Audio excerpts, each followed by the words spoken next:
குளத்தில் ஆடி வரும் நண்டு தானே நாட்டியம் ஐயம் மேளத்தாளம் முழங்கி வரும் வஞ்சிர மீன் வாத்தியம் பாறை மீன் நடத்தி வரார் பாட்டியும் நம்ம பாறை மீன் நடத்தி வரார் பாட்டியும்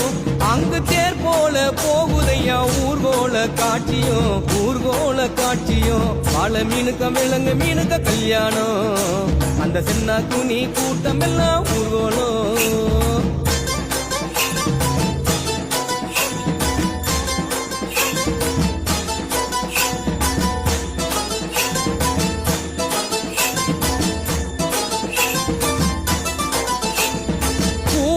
கடலில் சேரும் அந்த இடத்தில் அவங்க இத பார்த்து விட்ட உழுவ மீன் வச்சதையா வச்சிங்கோ